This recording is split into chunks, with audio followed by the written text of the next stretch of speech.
Halo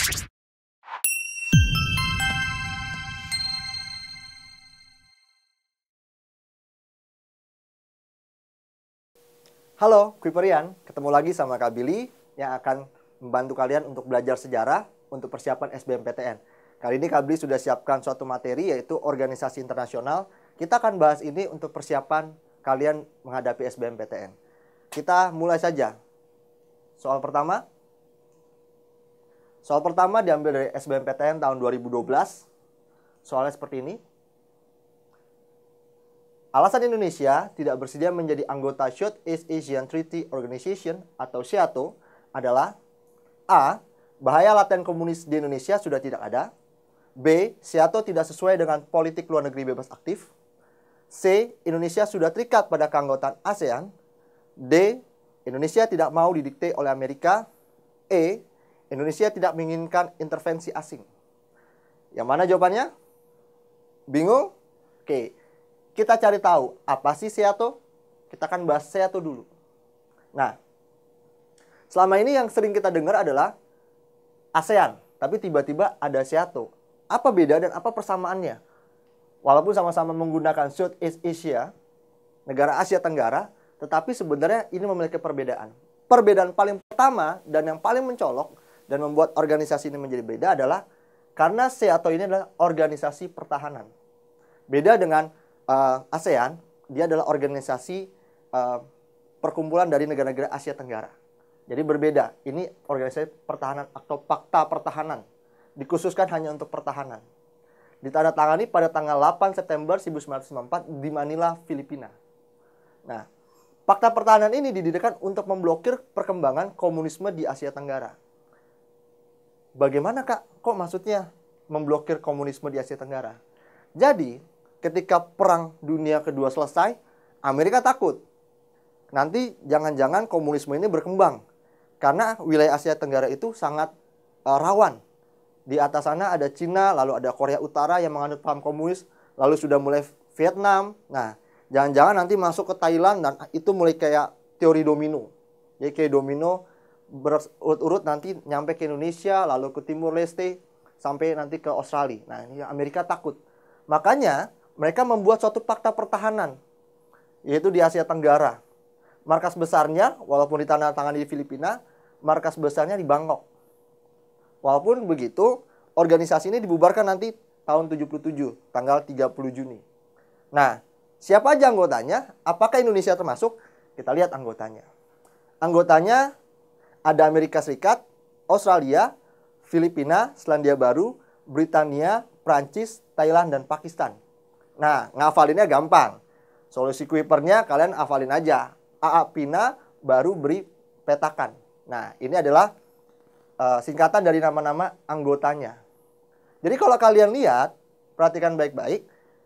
Walaupun namanya South Asia, tapi ada Amerika Serikat, ada Australia, ada Selandia Baru, ada Britania Raya atau Inggris nih, maksudnya Great Britain, Prancis, Thailand, dan Pakistan. Jadi sebenarnya dia nggak murni Asia Tenggara. Jadi kawasannya dunia bagian Tenggara maksudnya. Bukan Asia Tenggara yang kita kenal selama ini.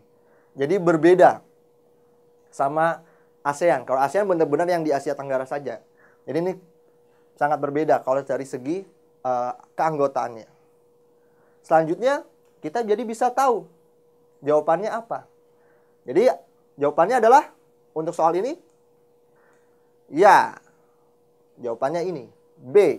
SEATO tidak sesuai dengan politik luar negeri bebas aktif. Kenapa Kak? Kita bahas satu-satu ya. Kenapa bukan A? Kenapa alasan Indonesia nggak bersedia bukan A Kak? Bahaya laten komunis di Indonesia sudah tidak ada. Tadi dibuat tahun 50-an. Sedangkan komunis Indonesia baru runtuh nanti tahun 65. Jadi komunis Indonesia masih ada. Partai PKI masih ada sampai tahun 65 di Indonesia. Kenapa bukan C? Indonesia sudah terikat pada keanggotaan ASEAN. Kapan sih ASEAN dibentuk? ASEAN nanti dibentuk di tahun 60-an. Nanti setelah kita berdamai dengan Malaysia dan Singapura. Di zamannya Soeharto baru kita bikin ASEAN. Jadi nggak termasuk. Indonesia tidak mau didikte oleh Amerika. Iya, Benar, Indonesia memang tidak pernah mau didikte sama negara manapun. Kenapa? Karena ini, kita punya politik luar negeri namanya bebas aktif. Sehingga kita nggak mau didikte atau kita memihak. Jadi kita tidak memihak pada Uni Soviet, kita tidak memihak pada Amerika. Jadi politiknya bebas aktif.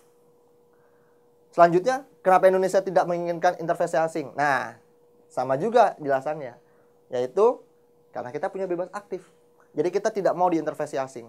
Dan negara berdaulat haram hukumnya untuk diintervensi oleh asing. Jadi kalau ada negara diintervensi oleh asing, artinya negara itu tidak berdaulat. Nah, sehingga jawabannya, SEATO tidak sesuai dengan politik luar negeri bebas aktif. Itu kenapa Indonesia nggak pernah mau masuk ke NATO atau ke Pakta Warsawa. Jadi Indonesia bebas. Nanti di tahun berikutnya, di perjalanan Indonesia, kalian kenal dengan nama Gerakan Non-Blok. Kita mendirikan Gerakan Non-Blok, artinya kita nggak berpihak. Bahkan kita bikin blok sendiri. Saya harap adik-adik paham sama penjelasan saya ini tentang alasannya Indonesia tidak mau bergabung dengan SEATO. Untuk itu, kalau sudah paham, kita next ke soal berikutnya. Ya, untuk soal nomor 2 ini, kita pakai petunjuk soal tipe C. Sebelum-sebelumnya, di video sebelumnya kita sudah tahu bagaimana cara menggunakan petunjuk soal tipe C ini. Jadi kita bisa next saja. Nah, soalnya dari tahun 2013, bunyi soal seperti ini. Atlantic Charter yang ditandatangani oleh Franklin Delano Roosevelt dan Winston Churchill di atas geladak kapal Augusta pada tanggal 14 Agustus 1941 mengakui bahwa 1. Semua bangsa berhak untuk menentukan bentuk dan corak negaranya sendiri. 2. Perluasan wilayah tidak boleh dilakukan apabila tanpa kemauan dari penduduk asli. 3. Semua negara diizinkan untuk terlibat dalam perdagangan internasional. 4. Setiap bangsa berhak untuk hidup damai dan bebas dari rasa takut. Jawaban mana? Membingungkan? Mari kita bahas tentang Atlantic Charter. Nah, Atlantic Charter sendiri, sebelum kita bahas 8 pokoknya, ini merupakan perjanjian antara Amerika Serikat dan Inggris. Jadi tahun 41 ini Amerika dan Inggris melihat dunia ini kacau banget. Karena perang dunia kedua yang sedang berlangsung dan banyak negara yang terlibat. Nah, mereka berdua, si Franklin Delano Roosevelt dan Winston Churchill berpikir, bagaimana sih kita nanti ke depannya mengelola dunia dan mengelola dunia lebih baik lagi. Biar nanti setelah perang dunia, kita tidak hancur, tapi kita bisa membangun dunia dalam tatanan yang baru. Nah, maka mereka mengadakan suatu pertemuan dan menghasilkan 8 pokok. Sebenarnya banyak, tapi 8 pokoknya seperti ini. Pertama, Amerika Serikat dan Inggris tidak akan memperluas wilayah. Jadi, Amerika Serikat itu punya banyak wilayah jajahan. Salah satunya kayak Filipina. Lalu Inggris apalagi punya banyak. Ada Malaysia, Singapura, India, dan wilayah-wilayah lain. Nah, mereka berjanji nggak akan perluas wilayah lagi. Jadi cukup yang sekarang aja. Lalu yang kedua, pemerintah sebelum sebuah wilayah harus sesuai dengan kehendak masyarakat itu sendiri. Jadi kalau misalkan ada pemerintahan, ada satu negara baru, harus sesuai dengan masyarakatnya.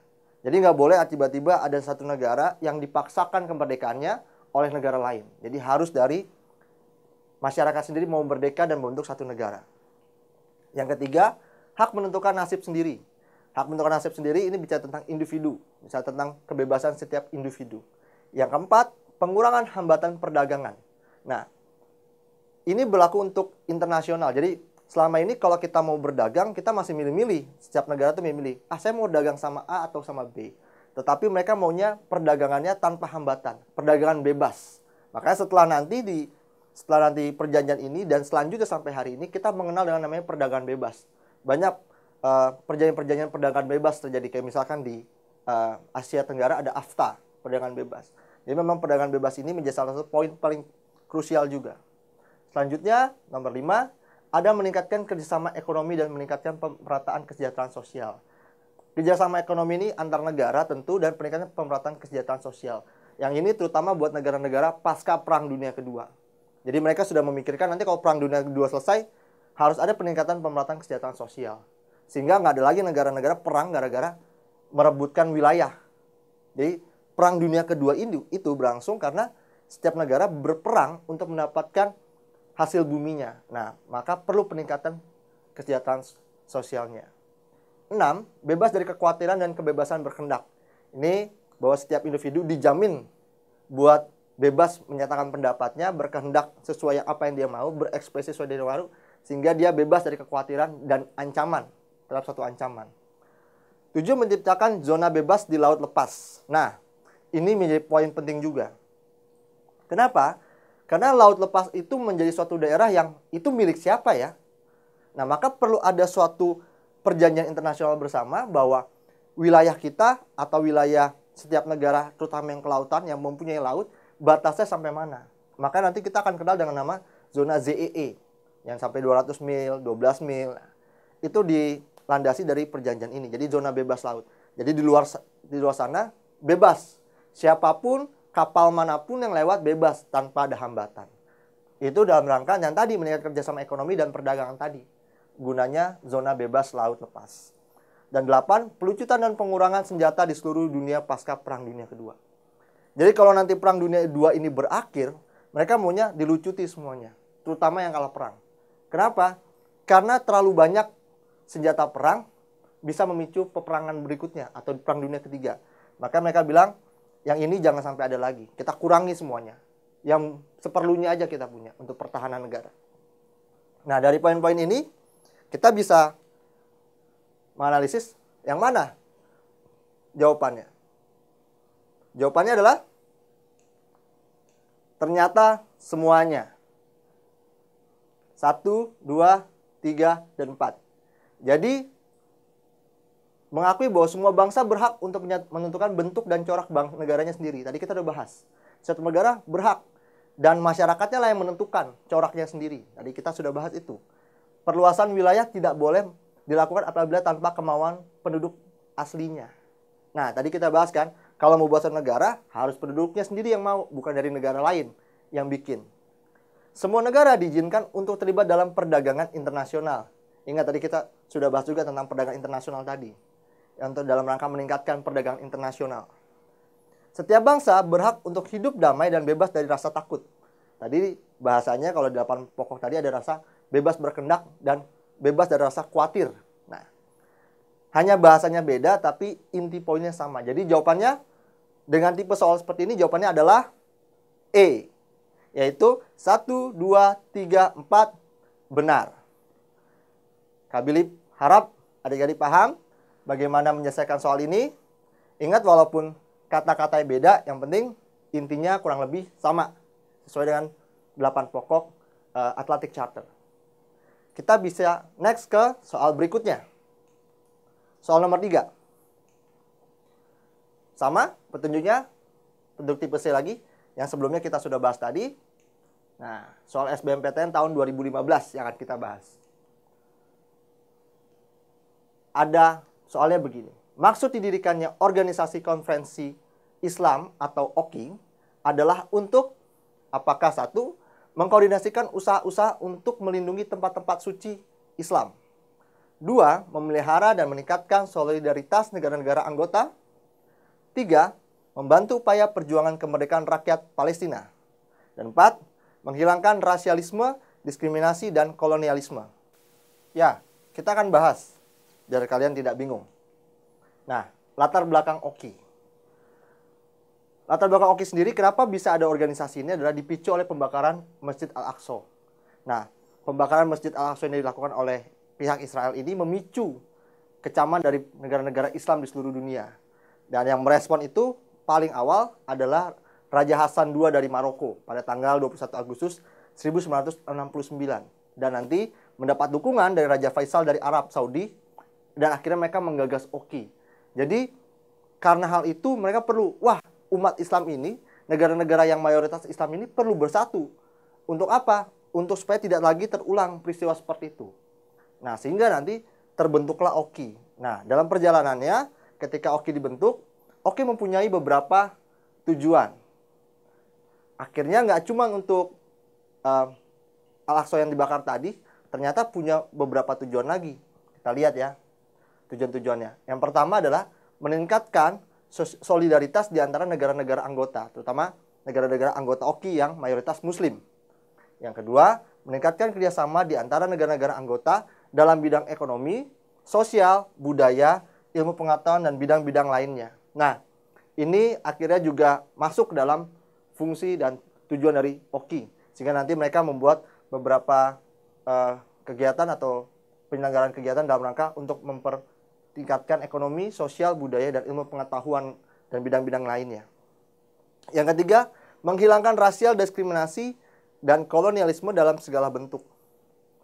Penghilangan rasial ini dan diskriminasi ini tentu masih hal yang sangat lumrah terjadi pada tahun-tahun awal-awal setelah Perang Dunia Kedua. Jadi politik apartheid dengan rasialismenya itu masih sangat kental, tidak seperti sekarang. Jadi kalau seperti sekarang kita sudah tidak ada rasial lagi, walaupun di beberapa negara ada, tapi hampir seluruh dunia tidak ada lagi.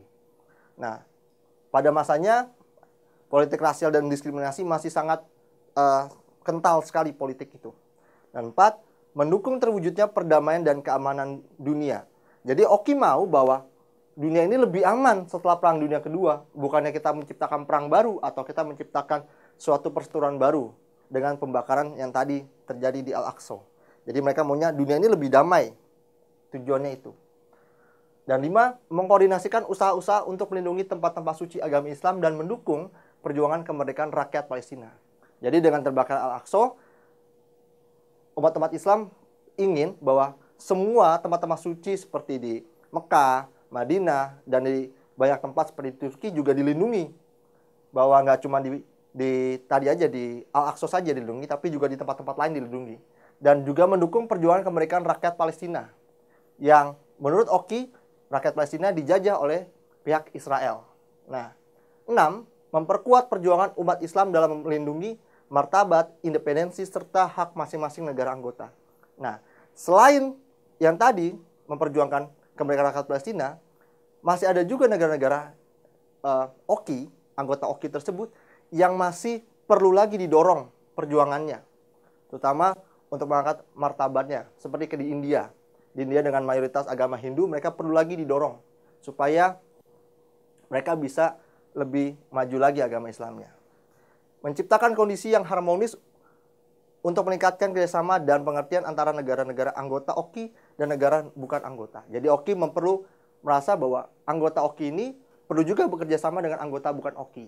Nah, inilah tujuan didirikannya OKI. Setelah tadi latar belakang kita tahu tujuannya ini, nah kita bisa jawab soal yang tadi. Maksud didirikannya organisasi OKI yang kita tahu adalah jawabannya semua benar. Mengkoordinasikan usaha-usaha untuk melindungi tempat suci umat Islam. Tadi kita sudah bahas, nggak cuma di Al-Aqsa saja, di seluruh dunia akan dilindungi juga. Yang kedua, memelihara dan meningkatkan solidaritas negara-negara anggota. Tentu, suatu komunitas atau suatu organisasi perlu untuk meningkatkan solidaritas negara-negara anggotanya. 3, membantu upaya-upaya perjuangan kemerdekaan rakyat Palestina. Ini salah satu tujuan OKI, karena tadi Kak Billy sudah ceritakan bahwa Palestina ini masih dijajah sama Israel, maka perlu dibantu kemerdekaannya, bahkan sampai hari ini. 4, menghilangkan rasialisme, diskriminasi, dan kolonialisme. Nah, ini masih ada. Jadi pada awalnya masih ada rasialisme, mungkin sudah luntur, tapi diskriminasi masih ada sampai hari ini. Kolonialisme walaupun sudah tidak ada lagi, tapi dalam bentuk-bentuk neokolonialisme yang baru. Sehingga 4 ini ada. Kak Billy harap adik-adik paham tentang pembahasan Kak Billy ini untuk OKI dan kenapa OKI terbentuk, lalu kenapa sih tujuannya OKI didirikan. Nah, akhirnya kita sudah selesaikan tentang materi organisasi internasional. Kak Billy harap kalian paham semuanya yang tadi sudah dibahas. Sampai ketemu ya di video berikutnya untuk persiapan SBM kalian. Salam Quiver!